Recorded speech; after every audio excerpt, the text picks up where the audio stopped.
Mr. Höttges. So next question comes from Mr. Thomas Lohninger. Wunderbar. Meine Damen und Herren, werte Aktionäre. Ladies and gentlemen, dear shareholders, dear Internet, my name is Thomas Lohninger from the NGO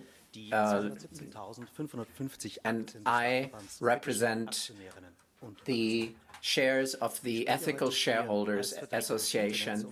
So I speak on behalf of the Internet and of somebody who actually helped to work on network neutrality between 2013 and 16. In 2017 and 2019, I also attended AGMs, and at the time I said that the product Stream On is a clear violation of network neutrality, so it violates valid EU law. And I was right, because the European Court of Justice banned the product in 2021, so the highest EU court made clear that discrimination is unlawful, also in Telekom's rates. In 2019, I told you that the existence of Stream On keeps data volumes artificially low at the cost of the population. I based my argument on a study, and I was right. Stream On was banned, and since then data volume went up dramatically without added cost for consumers. So the image is always the same. Deutsche Telekom deteriorates its offering and its services, and then makes its services scarce and makes these services more expensive. So it's an artificial scarcity, and only if that is removed, the situation for everyone will be improved. We see the same pattern when it comes interconnecting the Deutsche Telekom network and all the other networks on the Internet. The global standard is to have this interconnection without any charge. Bill and keep. Through interconnection, you get global connectivity. This is what Internet is all about, right? Interconnecting different networks. And you can reach the entire network if you purchase just one access. That gives customers a lot of choice, freedom of choice to access any network worldwide. Unfortunately, Telekom in this respect violates network neutrality. 99.996% of all peering agreements are without cost, without charge. So you don't need to pay for this service, for this interconnection. It's peering at the same level, and that is the best option for everyone involved. Only Telekom violates this principle. It's part of this 0.00004% that actually charge for this service. It can afford to do this because of its market dominance. And only within Germany, those who don't pay have difficulty accessing the total network. Only if you want to access other Telekom customers, you have to pay a price for this. So we are not talking about small amounts here, as the Tagesschau news show has reported. We're talking about high amounts of money per month. We are talking about German research networks that during the pandemic were inaccessible to many during the lockdown, the COVID lockdown, because Telekom charged too much. We're talking about small regional internet providers who are flooded with complaints by users because the interconnectivity didn't work. So the small provider has to pay the big monopolist so that their customers can send data into the network. So I'm not surprised that Germany is lagging behind when it comes to network build-out. This is not a small versus big issue, because the big players get a discount from Deutsche Telekom. So industry associations like CISBAN, for example, who only have European members, have confirmed that this problem exists with Deutsche Telekom. Allegedly, Deutsche Telekom needs these payments because costs for them are so high because of the high data volume in the network. Do you remember how much data volume Telekom actually gave their users for free with Stream On? Now, this worked from 2017 to 2021. How is it possible that it's now so expensive so that it goes beyond Deutsche Telekom's means? So if ARD, Arte and Spotify send data packages to Telekom, they do that because German users are using telecom services. So getting this access is a service that Deutsche Telekom sold to its customers. So we're talking about charging people twice for the same service. So they're getting this from their customers and then from the services that their customers want to use. So the internet line only works for Deutsche Telekom if two parties pay for it, either a hoster or somebody else that pays Telekom. Only if the payment is made, data can flow. This is a paid fast lane, and this is a prime example of a violation of network neutrality. That's why my NGO, along with the Federation of German Consumer Organizations and others, have lodged a complaint with the German Telecommunications Authority. On netzbremse.de, you can find this complaint with all the necessary information, and you can also leave a donation there. Now, we're doing this on behalf of our customers because they're complaining about this problem. If you look for any help on the Telekom website, you will hear from desperate customers who are all telling the same story. I cannot use this service on the internet, it's not loading, there is no connection. But if you pay for a VPN, for example, everything works fine. So what can I do? Telekom's official answer is, then why don't you use a VPN? In other words, if the service of your choice is not paid by Deutsche Telekom, you have to pay for a VPN that Telekom offers. And so this is broken internet. This is a violation of the core principle of network neutrality. There is one thing that really surprised me in this project: how much fear there is on the part of the companies involved. No matter where I looked, everybody has this problem with Deutsche Telekom and the enormous costs for the interconnections. But hardly anyone dares to complain about this, because whoever does will have to pay even higher cost or will be cut off from maybe 40% of the German market, which is like a death sentence for a European company. So I'm just giving you the truth here. These methods are reminiscent of a mafia movie and need to be outlawed. And this is why we have the Federal Network Agency, Telecommunications Agency. I hope Mr. Müller will remember what they have to do in order to prevent these practices from occurring in Germany.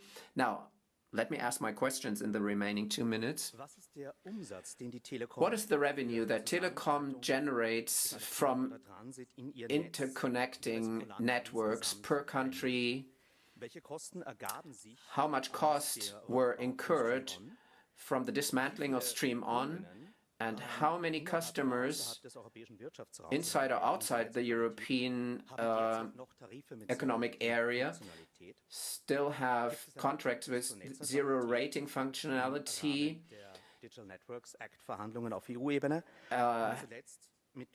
Have you become aware of this aspect in the EU regulation, and what is the impact on the company? Let me get back to Mr. Lohninger's comments. And to start things off here, it's just not right what he is saying. And I am saying that what he said is wrong. You talked about an alleged discrepancy regarding network fees. No, we are not, creating an artificial scarcity of data streams. Any asymmetric data streams, as part of interconnection, are a completely common thing in our industry. The EU regulation on open internet expressly allows that we charge fees for peering and the transit of data, and that does not breach the rules regarding network neutrality. And a court in Düsseldorf recently corroborated that the transfer of comprehensive data through our lines is a service that we can demand a fee for. Well, first of all, this has got nothing to do with our agenda here today. Second of all, if you're not happy with the service we offer, why don't you go somewhere else? And thirdly, you know, in the past, when we exchange certain network services with others free of charge in the past, then that was because we gave data traffic and we received data traffic. And if it was about the same amount of data, then no fees were charged. But now about 90% of all the traffic comes from the internet companies, and we're not charging anything for it, which means that we are covering 90% of the various companies' networks. We need to make sure that we have the necessary capacities for that, and we try to then reach an agreement legally with other companies, and that wasn't possible because other big internet companies said, what do you want to do? We just, you know, block all your networks with spam and all that other rubbish, and that's it. And then I said, okay, if you want to do that, then we want you to pay for it. And I wouldn't know why that would be not legitimate. It's in the interest of the company and of the shareholders. And then we said, if you don't accept that, then we'll take it to court. So we won against Meta in 3 instances, and Meta will now pay 40 million to us in damages. So our point of view was actually corroborated in court. That's why I think all your allegations are completely unfounded. Sie sprechen den Energieverbrauch und die Klima. Frage von Herrn Lohninger zum Thema. Mr. Lohninger, you asked about revenues and costs of interconnection and what are the costs from the discontinuation of Stream On. I have to disappoint you because we haven't been able to find any data on that. I can't comment on revenues or cost structures here. It's small financial contributions in total, small fees, as Tim already mentioned. So basically, we give data and we receive data, and we don't have any numbers on the discontinuation of Stream On, I'm afraid. Mr. Lohninger, you raised the question about the number of customers with 0 rating and network neutrality. So with regard to the 0 rating customers, I don't have any figures that I can share with you. We, of course, comply with all legal regulations. I pointed out before that we report to 230 agencies, authorities. So we are permanently monitored, and there are no problems that we needed to talk about. Is there a commitment to network neutrality as part of the Digital Network Act? So first of all, of course, we champion the open internet. We are also committed to a flexible legal framework within the European Union. However, we think it's very questionable that the EU is now missing a chance to adapt the current rules to modern technologies like 5G slicing, and that's why we call for an innovation-friendly legal framework. We are committed to a high-performance open network, and we have always pointed out that we will stick to the law. When it comes to the data traffic management and the interconnecting with other networks, we of course respect the open internet regulations in Europe. Blind network neutrality, as Mr. Lohninger is calling for, would lead to a dire situation that everybody has the best possible bandwidth. That sounds good, but if you operate a machine, a robot, that has to respond in milliseconds, and if you download a video or send a text message and you need milliseconds, then I don't understand why the fastest capacity must be available to everyone. It's not logical. You won't find it in China or in the United States. It's again an invention of the European Union, and it will harm our economic future. So my appeal is that every service, of course, has to be available to every customer, but there has to be an option to differentiate our services according to the technological requirements that we have, whether it's a robot, whether it's an ambulance or a police patrol vehicle, because the networks today can provide this differentiation. So we don't want a blind network neutrality definition, but a differentiated network which supports the performance of our economy.